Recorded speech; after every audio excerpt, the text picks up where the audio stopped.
Well, hey, everybody, welcome to another episode of the Sweeter After Difficulty podcast. I am Randy Highsmith, and with me, as always, are my regular guests, Jordan Lopez and Chris Anderson. Boys, how you guys doing today? Doing well, Randy. Great, great. Good to see you guys. Thanks for being here. So, you know how we do this. We usually bring an interesting quote that we found. We jump right in, we break it down. So, that's exactly what we're going to do. But if you're brand new to the show today, we just want to welcome you. Hit that subscribe, set your notifications so you can get notified every time we release one of these. We do these every Friday at noon Pacific. We drop a new episode. So, check them out. And we hope to see you back again. Come be part of our community. We're so stoked to have you here.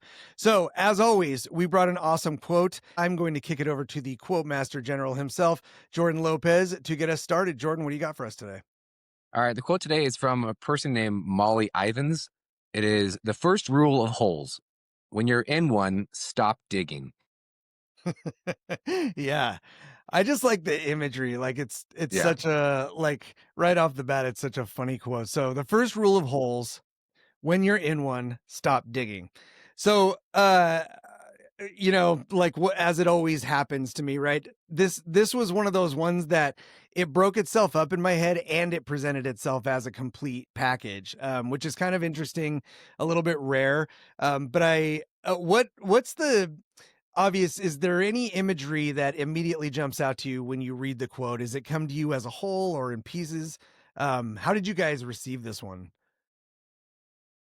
I think it's pretty, for me, it's pretty cut and dry. It's just imagine somebody standing in a deep hole being like, I can get my way out and just keep hitting that shovel and just keep throwing the dirt out of the hole. And like, Yeah. just doubling down on a mistake, right? When you took a long time making it. I had a very instant and vivid reaction to hearing it when we were talking about it before the show, because it brought back a story from when I played football as a kid, and we'd come off this horrible game, like we were just terrible. We got our butts kicked, and so we're going to practice the next Monday, and coach just has us instantly running suicides, like no warm up, no drills, nothing that you would assume would make a standard practice. And then our like star player is just not having it, and he's so mad. And he's like, "Why are we doing this? Like, if we were bad last week, then we should be working on the things that make us better." And he's like, "Run again, and go run another one, come back, coach. Come on, man, we're not gonna have any energy to practice. Like, we need to get ready for it. Run again." And like every time this dude opened his mouth, we would just be like, "Shut up!" And then until finally the coach looked at him and goes, "You keep digging a hole for you and your teammates, and if you stop, we would actually start practice." And ever since then, I'm just like that vivid image of quit digging holes for yourself has stuck with me. Yeah, we've all experienced something like that before, right? If you, especially if you've played any kind of team sport, there's always one loudmouth who you're like, just shut up, right? The guy that everybody, like he's Yeah. getting pink bellies all Right. season long. Yeah, exactly. Uh, How'd your pads end up in the pool, Brian? Yeah. we don't have time to dry him. I'm sorry. You got to get on the field right now. That's so funny.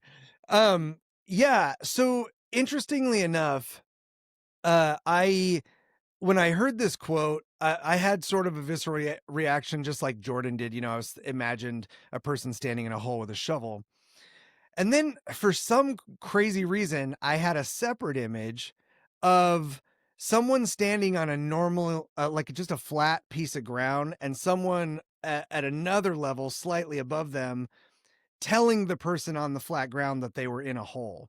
And so I think that in a weird way, what probably is a straightforward cut and dry statement in the quote, um, actually could hold a little bit deeper commentary on the idea of discernment, right? And so I want to dig into that a little bit, if you guys are cool with that, and talk about. So Jordan, I'm going to turn to you first. You mentioned, right, and I alluded back to it, this concept of being in a hole and digging. How do we decide that we're actually in a hole? I was thinking too, like, it's kind of the definition of what a hole is, right? Is if you're in flat ground, the first shovel stroke is still kind of a hole. And I think as you're digging, there gets to a point of no return. Like you've dug deep enough that you can't get out now. Like, and when does that time come? When's that discernment of being like, is it the first stroke or is it the 100th stroke of the shovel? Right. Well, and I think that's important, right? Mhm. Because when do you know that you're digging a hole? Yeah.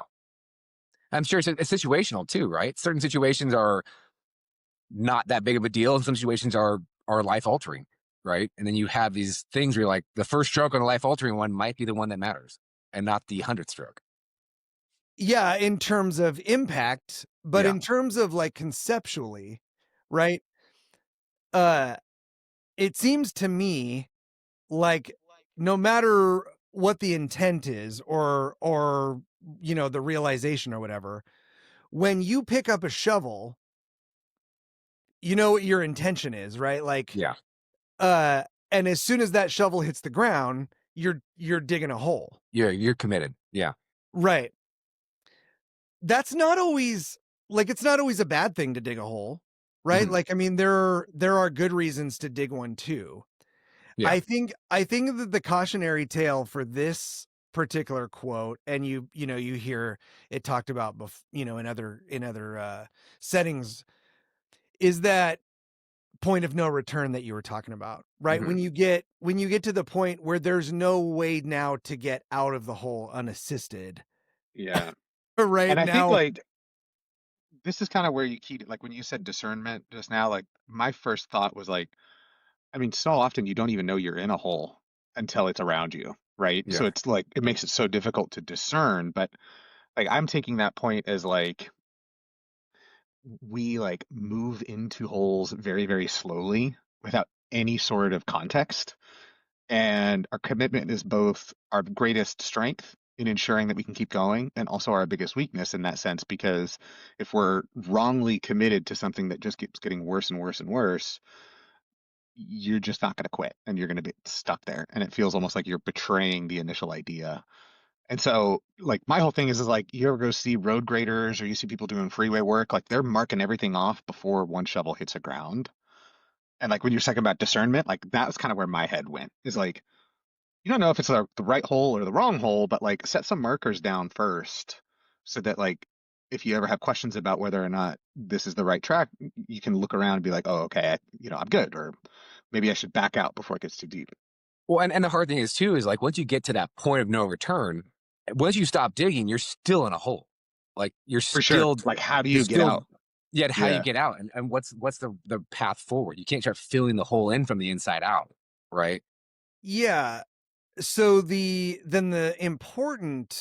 a couple of important pieces there, right? The first one is it's essential that you have a really keen sense of self-awareness, right? That Totally. and situational awareness, right? That you know what's going on around you, right? That you can tell, hey, I'm looking at the world from a foot shorter than I was last week, or like whatever, right?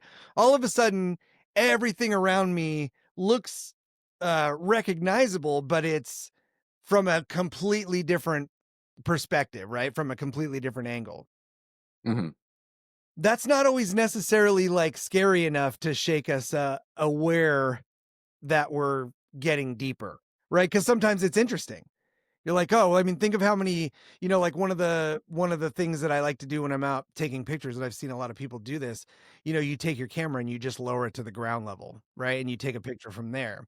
And the reason why those pictures are so fascinating is because you don't normally see that, right? It's Mhm. not your everyday view is at your eye level.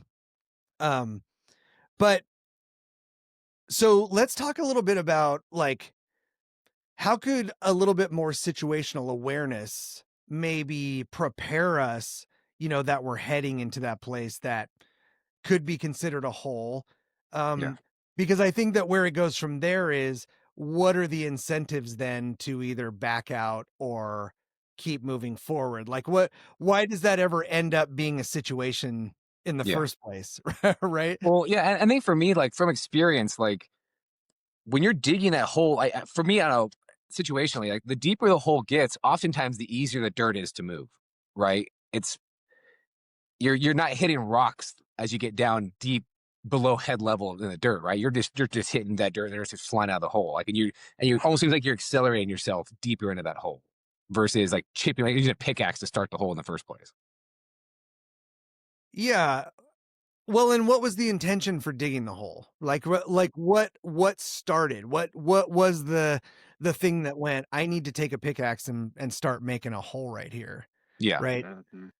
Yeah. Um, Probably just 'Cause I disappointment with things or openness or doors being opened or whatever. And it's not always these philosophical life changing things, right? It could be a 100%. stupid thing in jujitsu where you put your arm in the wrong spot and then you do something else and do something else and then you're asleep and you've dug that little hole. It's that compounding mistakes kind of a thing. Well, and I To think like where that's kind of like where I was thinking about like the little flags that they put in when they're doing like yeah big digs. It's like the only reason those flags are there are to set the parameters for the hole they're about to go. They're yeah like, I'm gonna dig in this spot. I just need to know that I'm not gonna bust through a gas line or that, I'm not gonna make the problem worse for me. And I feel like kind of like what you're saying in jujitsu, for me, that's like, great, I want to go for an attack because I've got, mount and things are looking great. And if I get a good crossface in and I'm ready to set up my attack, and all of a sudden I notice that the bottom player gets their knee back inside, if I keep that crossface, I'm going to get rolled over and lose the position, right? So I can't keep digging that hole. So I know before I get into that position, like they start attacking my knee or trying to get back inside, like I have to stop and address that. I can't keep digging this hole just because I got this one little advantage. yeah.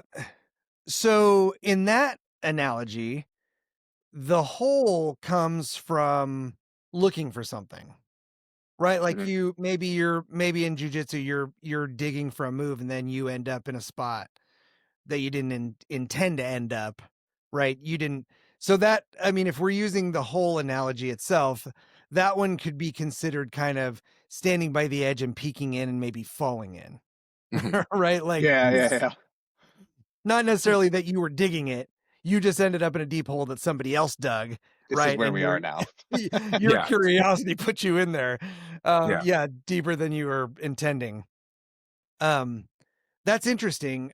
I also think of, like, I've dug holes to pour concrete for a fence post or to dig footings for a house or you know, uh to give it more stability, right? hmm Um I don't know how, if that analogy itself ties directly into what we're talking about, but I think that it could, if you consider,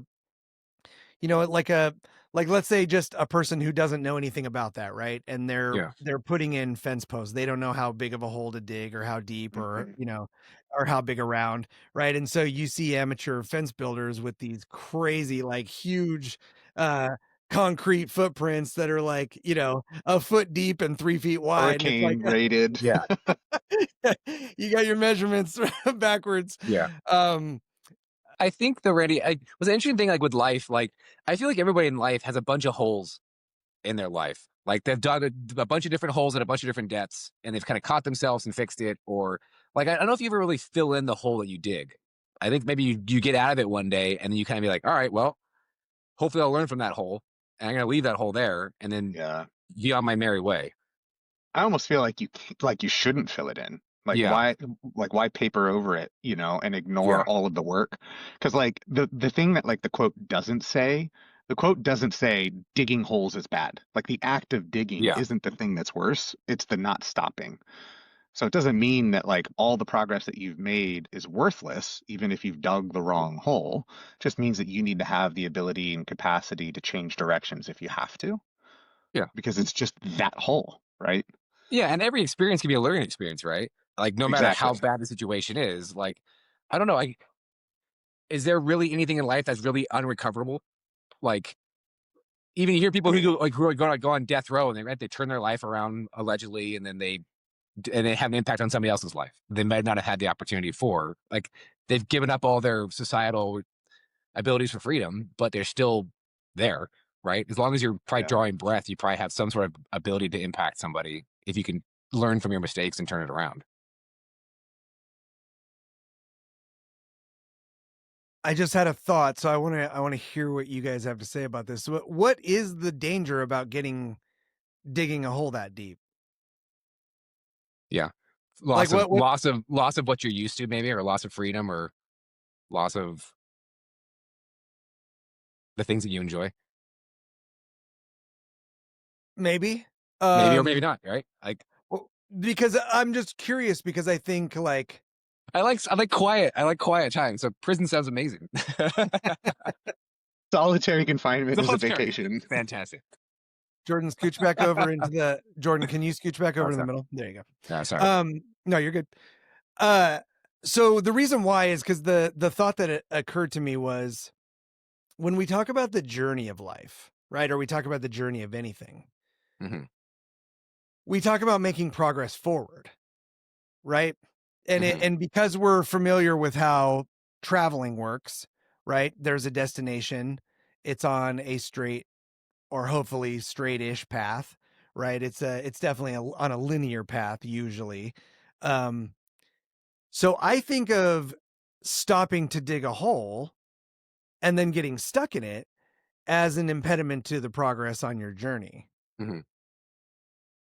There is probably a school of philosophy that says stopping and getting stuck in the hole is part of your journey, Yeah. so I'm not unwilling to entertain the idea. Um, but I definitely think uh uh, like a scripture that comes to mind from the Bible, talks about, in Proverbs talks about God making your path straight, and you think of a straight path, right? And it's like I think of sometimes like when I'm driving down the hill here from Loomis, I jump on the freeway, and from there I can see it looks like a straight freeway road all the way to downtown Sacramento and beyond, right? It's just this crazy like straight stretch. And if I think of a journey that I was taking to downtown Sacramento and that straight stretch of road, Yeah. um like I would time out how long I thought it would take me to get there, Yeah. and I would think of potential, hazards that I couldn't see or whatever along the road, but I wouldn't think, man, I hope there's some holes along the road, I wonder if I'm gonna Yeah. stop and dig a hole, you know, on this journey. So that kind of starts me thinking about like intentionality, you know. Yeah. What's the do you think that why would you think that somebody would intentionally stop and start digging a hole if they were on a path, for Yeah. instance? There's self-sabotage, right? And there's people who do stupid stuff and you look at them like, what are you doing? Why would you do that? Like, and it's a personality trait or it's a life trauma kind of a thing, like where they do or say certain things or they act in a certain way, right? But it's interesting, like, so this kind of talk kind of reminded me of a quote, obviously. But it's a quote by Theodore Roosevelt. It said, I never in my life envied a human being who led an easy life. I've envied a great number of people who led difficult lives and led them well. Like, and I'm not saying go out and do something stupid and self-sabotage and live a hard life then because of it, right? But the interesting people in life oftentimes have bad stuff happen to them. It's how they handle it. It's kind of how they're judged and how they're looked at from that point forward. So, I think that that's true, and I think we're talking about, um, how we end up in the hole, Hmm. right? What makes us start digging in the first place Yeah. is what I'm curious about. Uh, um, because I think anytime I've dug a hole that wasn't for a purpose, like a fence post, right? It was because I was looking for something, right? Like maybe I'm digging for treasure or digging for gold or digging for, a clam on the beach or whatever, but I'm digging for something, right? There's something I'm looking for there. Yeah. Um, so it's not necessarily as important to me where we stop on the path as much as it is why we stop on the path, Hmm. right? What is that thing that we're looking for? And then the motivating factors that you're talking about come in, right? There's a lot of Hmm. reasons why we might be looking for something or we might be digging there. Yeah. Um, so let's take the analogy in a little bit different direction. Let's do it. Let's talk about it more along the lines of what they're meaning by it, right? Because when typically when we say this, we're talking about we got ourselves in a bad situation and we're trying to do the same stupid thing that got us in there to get out, Mhm. right? And that doesn't work. Um, why do you think the inclination is to keep digging? I I mean, I Yeah, you can go, for Chris. me, for me, it's Yeah. just cognitive dissonance. The things that we value are also the things that can cause us to keep digging. Like, I think it's safe to say the three of us all believe in grit and persistence and commitment. And oftentimes, those beliefs supersede the initial goal of whatever task we're pursuing. So if we wanted to get from point A to point B may not be the right place to go. But because we're persistent and because we're committed, we're not going to stop until we get to point B. And all along, it's like, hey, actually, you shouldn't have gone to point B. Like that was a mistake. And because of the things that we value is characteristics, we get stuck in these holes, and it's impossible to recognize. Mhm. So in that case, it would be like misinterpreting a guidepost or Totally, or like a delay in feedback, or a blindness to feedback, or something like that. right, which again just falls back to that sort of awareness, right? Totally. Mhm. The So whole, like, what? know thyself kind of a thing. Yeah, yeah, yeah, yeah. Yeah. So then why aren't we more diligently aware? Like if we I know don't know, if like, I think, well, like, sometimes, like, certain people are like, "Well, I never expected to be in this hole. Like, I never saw myself ever ending up in this hole," like, kind of a thing. Well, yes, but you also dug that hole, and so you're responsible for it now too. Like, and it's accountability after the fact, kind of a thing. And it's just, I don't know. Like, sometimes in life, there's often things where you're like, you don't realize what you don't have until you realize you don't have it, kind of a thing, and which kind of starts you down certain paths you never expected to go down because of that dawning of a new perspective. Chris was talking about sort of like a tenacious Hmm. goal orientation, right? Like Yeah.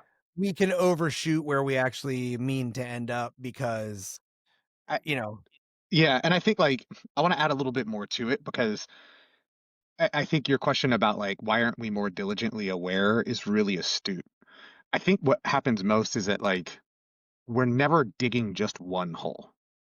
We're Hmm. digging many all at once, and there's an economy for our own attention. And if we don't have the capacity to be fully self-aware of all the potential areas where we may be digging a hole, we rely on heuristics as a proxy for that progress. And so that's where that risk of being persistent without direction, or grit just for the self-evident self-evident value that grit brings, right? That's when those become risks because we're using them as heuristics and not as motivators. But because we dig so many of these holes, it becomes nearly impossible without that like intentionality to maintain awareness. And that's just the complexity of human life. Like we're all doing it. And like there's countless holes that I'm probably deep in that I have no idea that are there. And it'll come back to bite me. And it's like, okay, great. That was good feedback. Now I learned something. Now where do we go here? Where do we go next? because there's always a chance that you're going to climb your way out of a hole and discover that now you're just in a bigger hole, right? Like, Yeah, right. right, You're you're still not out, but right. you're You out of got the out of depths one of of the that. mine shafts, but you're not out of the mine. Yeah, you're not out of the Yeah. mine. That's really good. Yeah. I think that's a great analogy, actually. Yeah. So if we're constantly digging holes, which I think I could get behind that idea, um, especially as it relates to like an analogy of discovering what's right, right? Like like for ourselves, discovering if we take the path analogy out of it, um, we're on a search for something, right? Everybody's on a search for something. Mhm. And sometimes you dig looking for something, maybe you recognize it and maybe you don't. I think that those things that you don't recognize that you're digging for are probably the ones that put us in the deeper holes. Mhm. right? Like the less specific you are about the reason why you're digging this hole is going to cause you to maybe over dig and end up deeper in a situation than you think, right? Mhm. If I know I'm digging a hole looking for a certain thing and it should be about yay deep, and I get there and I see it or I don't see it, that's probably the end of that hole for me. Right? Like I'm going to be okay before it's to the point where I can't get out. Um what part do you think like do you think that you can get comfortable down there? Like is there ever a way that you Absolutely. could be complacent long enough that you just go, "Well, okay, I'm down in this hole. I'm just gonna set up I shop mean, down here." yeah. What a perfect definition for the sunk cost fallacy, right? You've Yeah. already dug so much. I Yeah. mean, you're here now. Like this is your new If I've baseline. invested 20 years, yeah, why not? Yeah, Right, and you just find yourself yelling up at the top of the hole, "No, no, this is what I was trying to do." yeah. Don't send a ladder. I'm good. Yeah, don't come down. Don't disturb my peace down here. Having a picnic. Yeah. Yeah, your own stupid pride won't let you let somebody help you Yes. out. Um, that's pretty funny. Um, yeah, I don't know, I got a vision of a recliner just in a deep down in a dark mine shaft, Just planting the flag there. just plant a flag down there and, "Yeah, this is my space." So stupid.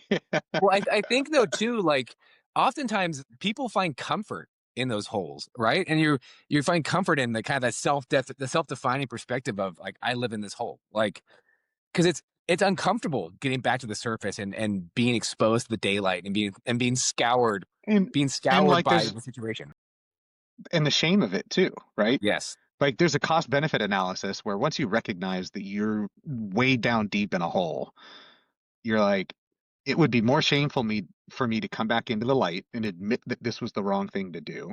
Yeah. And I already know what digging feels like, and I've been okay with it so far. I mean, yeah, it's the Yeah. wrong hole, but like the digging is comfortable. Okay, so the digging is more comfortable than the shame of Yeah. being out in the light, right? Like that's the challenge. And the thing is too that rolls day to day, year to year, and you can get years down the road and be like, oh my gosh, where am I at right now? Like, Right. how did I get to this point?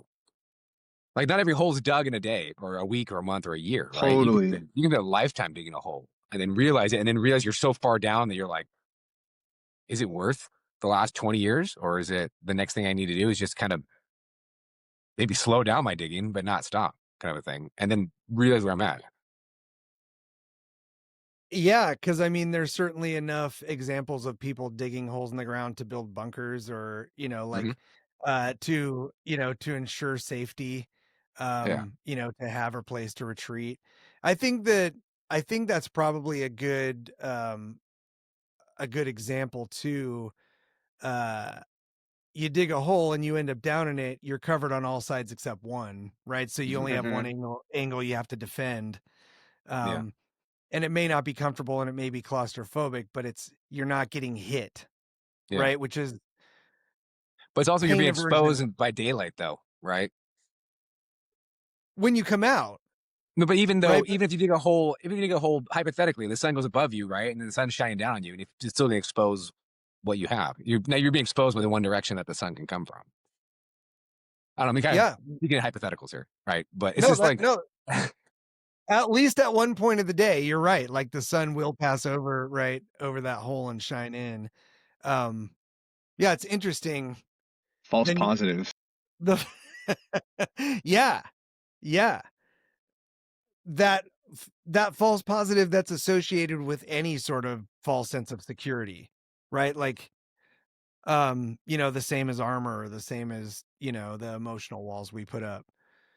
Um, so let's talk a little bit more about hmm, perspective.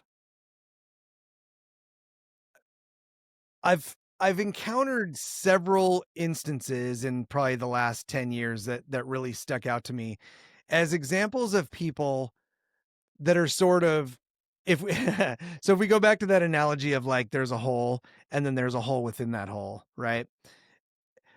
it's like so many people standing in that upper area Mhm. looking down in the hole and going, "Oh, look at you down in a hole." It's like, "Well, you're down in a hole too."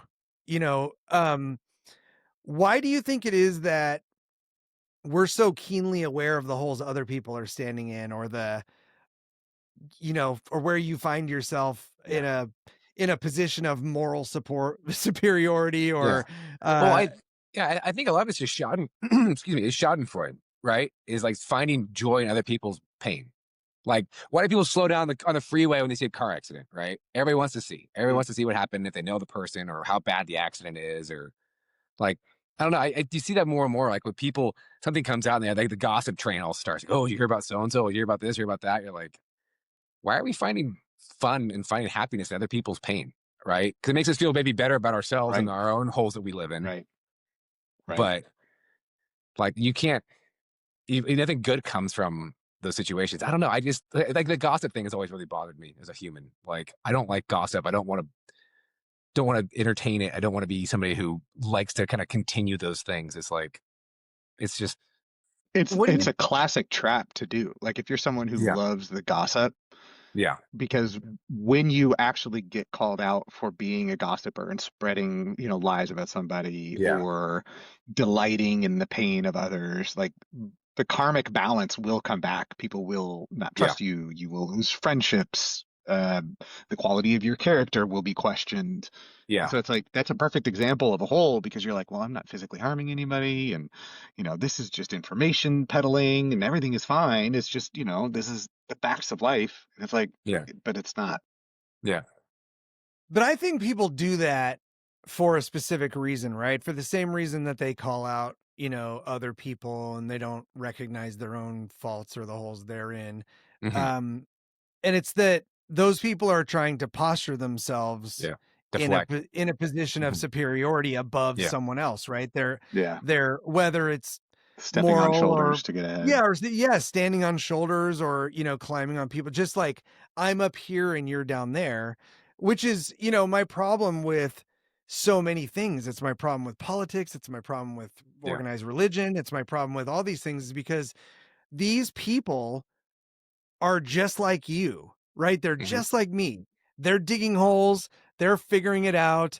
They've picked an area of study that they learned some things about, and now all of a sudden they're the expert over your life, right? They get to tell you how to live. This person gets to tell you how to interpret laws, and this person gets to tell you how to interpret God. And it's like when you get so buried in all of those things, I could see like trying to dig a hole just to eliminate some of the noise. You know what I mean? Like, I just don't wanna hear you anymore. Get some focus.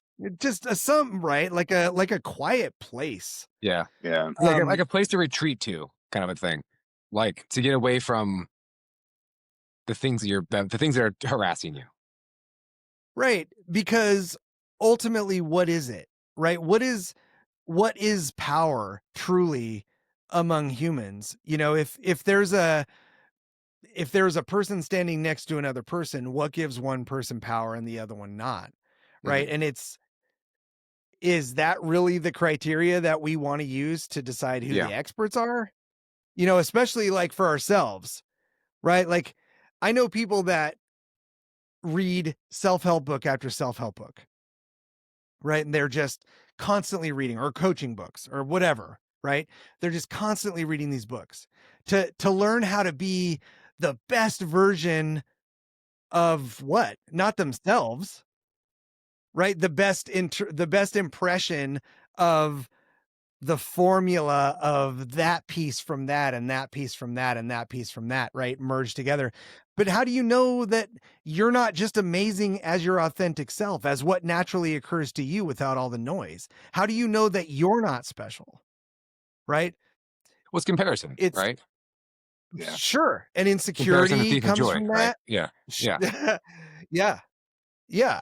But then you're left to interpret it, right? You're hmm, left to go, okay, compared to that person, I feel up here. Compared to this person, I feel down here, and then we sort of all go, okay, well, that's where we line up, right? Like I Mhm. line up in this category. I'm behind this person, but I'm in front of this person. Well, no. Yeah. No, right? Like that is so diminishing. It's such a limiting view of our own special attributes and achievements and contributions to society. Uh I've used the example before, but like, I can hardly even listen to the radio anymore because everything is just, AI produced, garbage to me. But I go out and watch live music and I see some, young dude up on stage, like just giving everything he's got. And I'm like, why doesn't anybody know who you are? Right? We all know who these other people are because somebody who makes that decision, who's in power here, decided that person was going to like none of it's all so arbitrary. Hmm. And in a situation where there is so many variables, like I would say infinite number of variables, right? Because there's no way to quantify it. How many different ways could your life turn out? Right? There's no way to quantify that. So how do you know that digging that hole wasn't part of that person's journey? How Yeah. do you know that digging that hole, maybe it wasn't supposed to be, and maybe they took a detour, but how do you know that's not going to be a something that is better and helps them down the road or helps somebody else down the Yeah. road because now you're able to help somebody avoid digging that hole or, like whatever the case is. But if you allow someone else to have that power over you to decide to how to even interpret it, I think that, Chris, is where it plugs into that. Why aren't we more diligently aware? Well, it's Right. because being diligently aware is a reminder that there's someone holding power over us in some way. Yeah, like It could be. maybe it could be like if that's the thing that you're interested in and passionate about, then absolutely. Right. I think like for me, like my personal interests are less like curious about power dynamics. Not to say that I don't like ignore them or don't recognize their existence, but I'm more so in like I relate more to the people who are like, oh, I'm going to read all the self-help books. Not to say that I read a lot of self-help books, but the point is like I got into jujitsu, and the first thing that I did after my first class was like buy two different gis, and thinking that like the acquisition of shit was going to make me better, or that Yeah. like I'm going to do a new ad campaign at work, and it's a new technology, so I'm instantly going to go out and get certified, and I'm going to do all of these 500 things under the false notion that like that's going to make the outcome better, right? And so for me, it's less about the power thing that caught like drags me away, and more about like the fallacy of thinking that the more of a thing around the periphery will make me better at that thing. And that's why I think for me that's why I lose the Well, that's like, awareness. and that's like, I think, kind of to bring this to like to, I think we all talk about a lot, like jujitsu. Like, how many people do you know who are really strong in the beginning, and that strength holds them back, right, from their jujitsu journey? Absolutely. And it's like for myself, I remember Absolutely. like I was big into exercising and lifting weights, getting into jujitsu, and about halfway through my blue belt, I'm like, I gotta stop working out. Like I'm this is not helping me. This lifting is not helping me be better at jujitsu. And this is what I want to focus on. I want to focus on being more muscular. I want to focus on being better at jujitsu. And so Yeah. like I took a couple years off, Yeah. 3 or 4 years off from working out. And that's my brown belt. I'm like, all right, I can start lifting again. Like I have the skill base that I want, and lifting weights will Yeah. help me not do that. But it's like what's It's what's the funny. priority?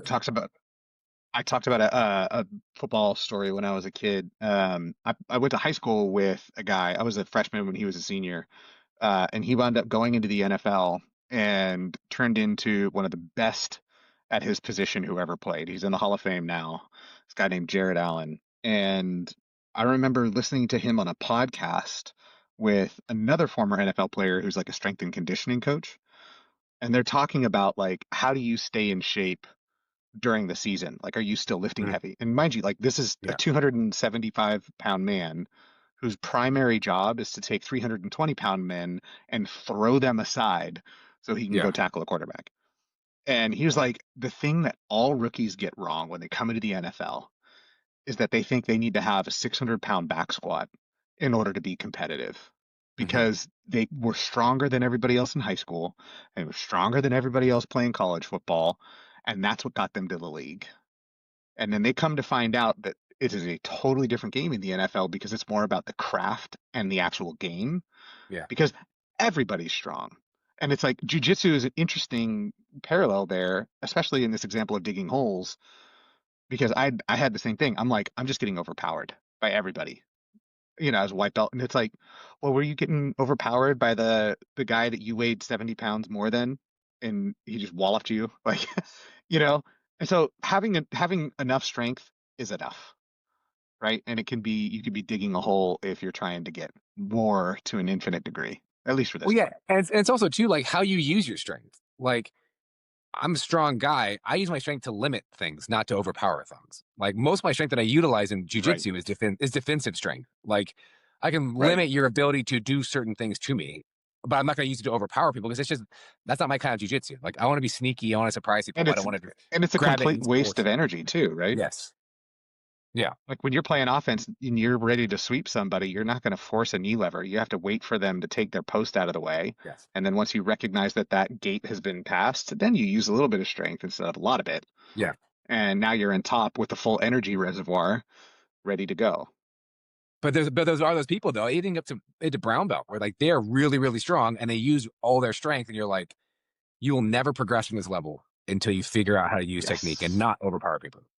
Yep. And that's why rolling with 1000%. smaller people so much was so beneficial because you roll somebody who's way smaller than you and they can't use strength to overpower you. And so they're like, all right, well now they have to play a different kind of game. And that's what makes Which jujitsu isn't to so say interesting. like, yeah, exactly. I think that I think so as it relates, Chris, you said something about, like when I first joined jujitsu, I started buying gis. I think the reason we do that, and even the reason why we buy books and watch videos and all that stuff when we first start is because we're so excited uh about what we've found, right? Mhm. And so we want to be as associated with it as possible, Yeah. right? Like I've got a closet full of gis, like I'm wearing shirts that say jujitsu on them. I mean, I'm wearing a jujitsu shirt right now. Like I like Let me show you my BJJ Fanatics collection. yeah, Yeah. yeah. Uh, but I think that the idea of reading the self-help books and the idea of the struggle of power dynamics, I don't think it's as separate as it might initially seem. Um, because I think that even the people who are writing these books, the intention of it is for you to hopefully get something out of it that will move you up the ladder for yourself, right? Well, which whether that you think of that as like acquiring more power or not, it is on some level, you Mhm. know. But then it also establishes the person who taught you that as a subject matter expert, especially if it works, right? And that Mhm. person ends up being successful or whatever. Then all of a sudden, their speaking fees go up a lot, and you're like, oh, this is kind of interesting, like Yeah. you're Yeah. on a different stage, but the concept that you had when you were writing this in your basement is the same, right? Like you've elevated in status and we put you there. Which all just I'm interested in power dynamics because I'm interested in how they happen.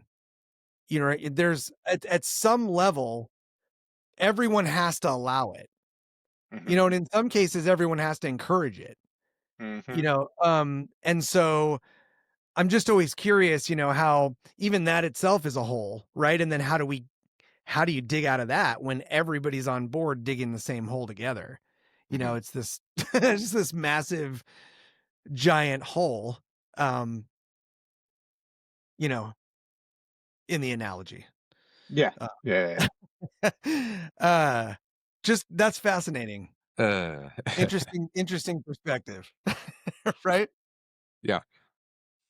Jordan, did you Yep. have something to add to that? There's 2 Your weeks to face flatten the is curve, Randy. It's just 2 weeks. oh, here we go. We're back to Trust me. Just trust me. Chris has been waiting for this.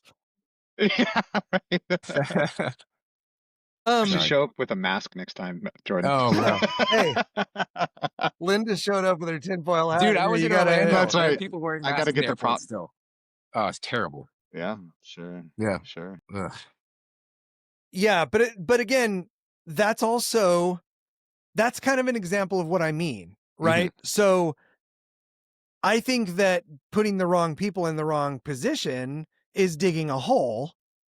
Um, and certainly having someone that represents the idea that a mask does something that the box that holds the mask say it doesn't do is a weird conflict, right? Like Mhm.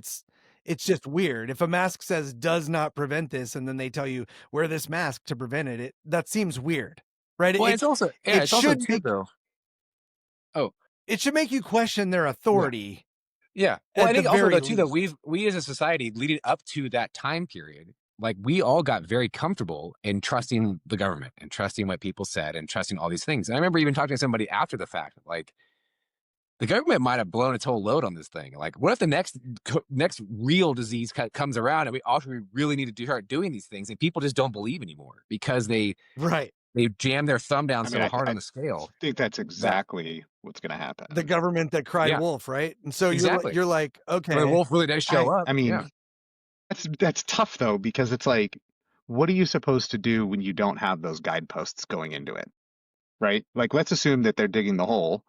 There's no empirical data that would say this is going to be okay if you're generally a healthy person, but if you're unhealthy and above a certain, age and BMI, your mortality rate is like 80%.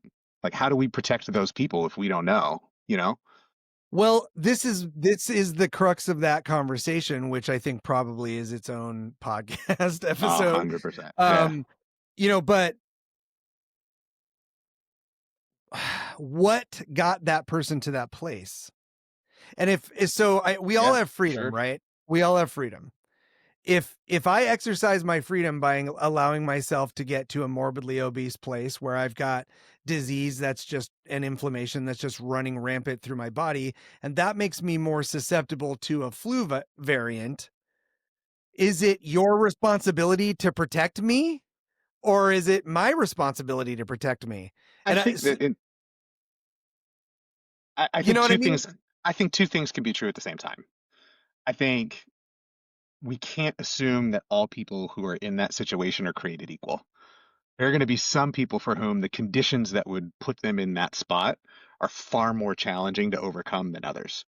Hmm. You might have like your parents may be 400 pounds and may be not of the greatest means, and you may only be able to afford the crappy food when you were a kid for 15 years, and now you are where you are. And yes, you may have made decisions that would have compounded that starting line being a little bit further away. I think that can be true. And I think the second thing that can be true is that we all generally participate in a society that requires compromise.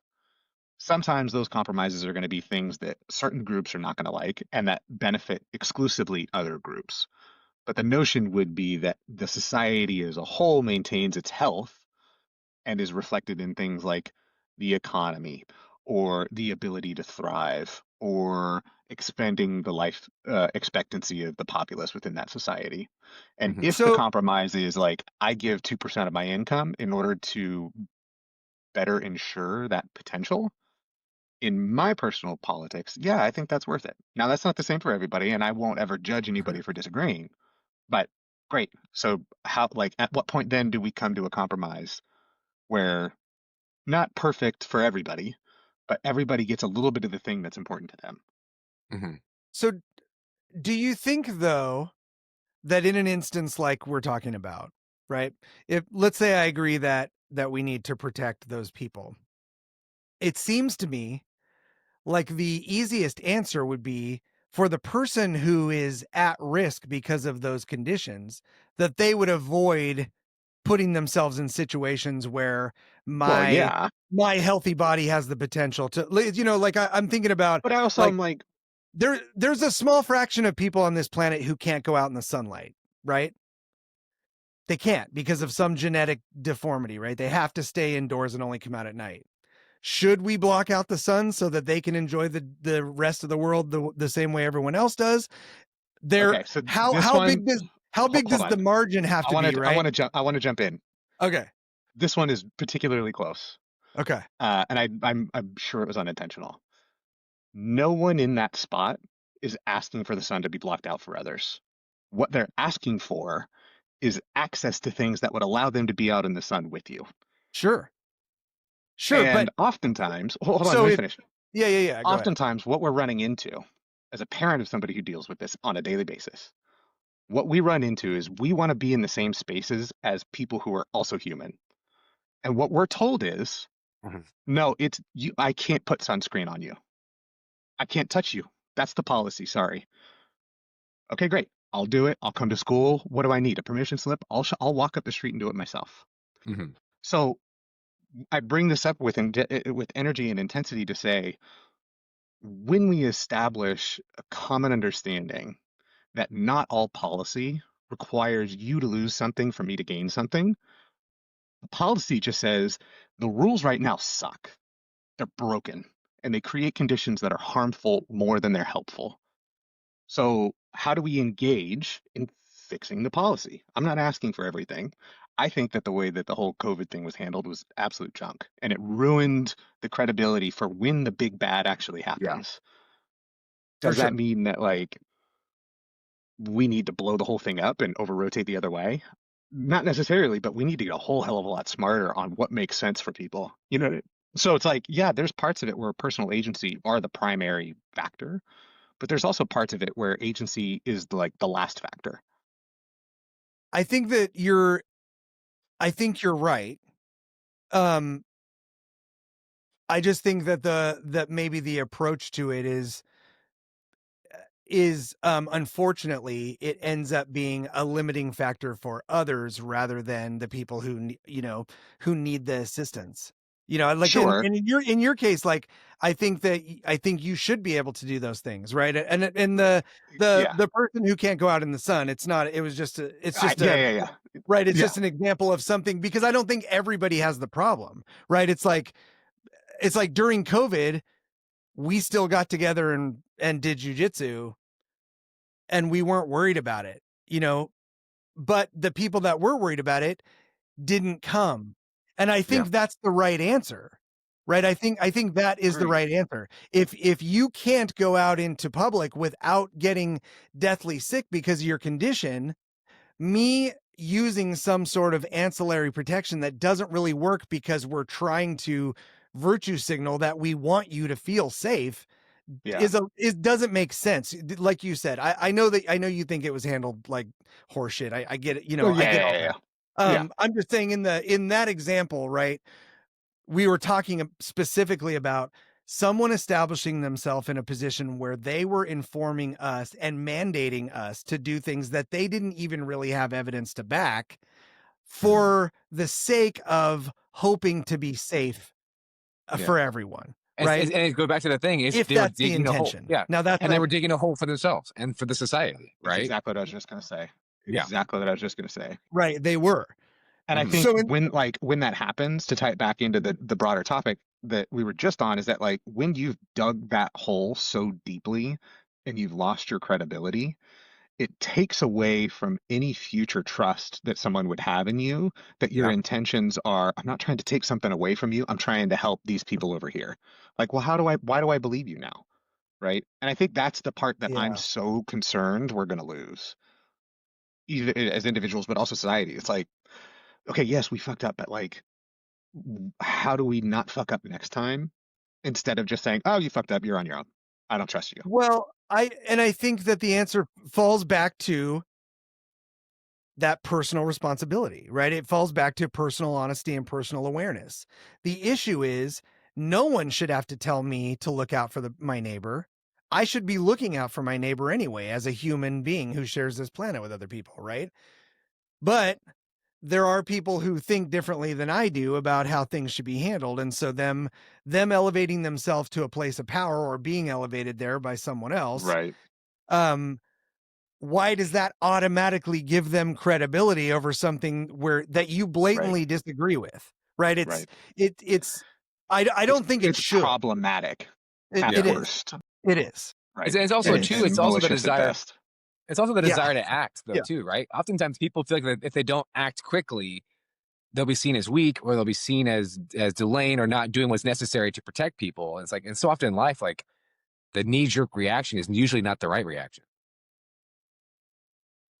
we have Totally. these experiences too, right? Like, have you ever tried to grab somebody who looked like they were getting too deep in a hole and been like, "Hey, bro, you might want to stop digging," and then they kind of look at you like, "If I come out of this hole, we're gonna have a problem." Right, right, right, right, right. Right? Like, Yeah. and you're like, "Okay," like, "Hey, I was All right, just trying to you help. do you. Yeah. Whatever you need to do, brother." Yeah. Yeah, that's fascinating. Uh, Anything we didn't cover? I mean, that kind of went all This over is a the big place, and one. Yeah. it like I thought it might go like some different directions. I'm so glad it did. Like I just always love the perspective and the different angles, and Chris, just like couldn't appreciate you more, just your just being able to articulate that position. And like I said, over the last I think these are getting more fun because I think we've gotten to this place where we're like, okay, well, you know what, fuck that a little bit, I'm gonna Yeah. I'm gonna push back. But I think Which that's perfect, right? which if you know me is something that has never happened before. No, So, it's right? and to me, I want to congratulate you because now we're 27 episodes deep, right? Yeah.